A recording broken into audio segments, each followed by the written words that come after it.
आज की कहानी का नाम है साया, जो जंगल में फंसी एक ऐसी लड़की की है जो उसके साथ हुआ ये जानकर कि किसी का भी रुख कांप जाए। तो बढ़ते हैं कहानी की ओर। रात के अंधेरे में घने जंगल के बीच से होकर जाने वाली सड़क पर एक कार तेजी से दौड़ रही थी।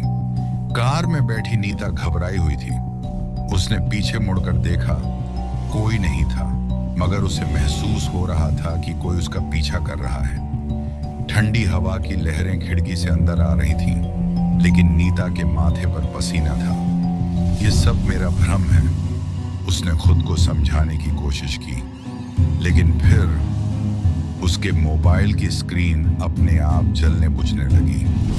रेडियो में अचानक से अजीब सी फुसफुसाहट गूंजने लगी, मानो कोई कुछ कह रहा हो, मगर आवाज साफ नहीं थी। हेलो, उसने डरते डरते कहा, मगर कोई जवाब नहीं आया। तभी सड़क किनारे उसे एक परछाई दिखी, एक औरत जो सफेद कपड़ों में खड़ी थी।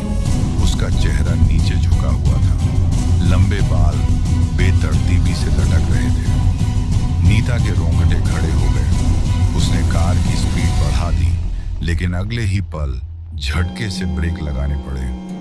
वही औरत ठीक सामने खड़ी थी। नीता की सांस अटक गई। उसने देखा कि औरत धीरे धीरे अपना चेहरा ऊपर उठा रही थी। उसकी आंखें काली, गहरी और खाली थीं, मानो उनके अंदर कुछ नहीं था, बस अंधेरा। बचाओ, नीता के होंठों से बस यही निकला, और फिर कार का इंजन बंद हो गया। चारों ओर घना सन्नाटा था। दूर कहीं उल्लू की आवाज आ रही थी। नीता कांपते हाथों से कार का दरवाजा खोलने लगी, मगर दरवाजा अंदर से लॉक हो चुका था।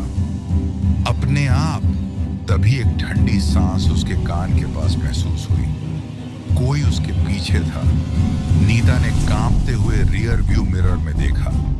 वही औरत ठीक उसकी सीट के पीछे बैठी थी। तू वापस क्यों आई? औरत की आवाज गूंज उठी, और तभी कार के अंदर घुप अंधेरा छा गया। सुबह सड़क किनारे एक लावारिस कार मिली। नीता का कोई निशान नहीं था, बस सीट पर पड़े थे कुछ सफेद बाल और एक धुंधली तस्वीर जिसमें वही औरत खड़ी थी।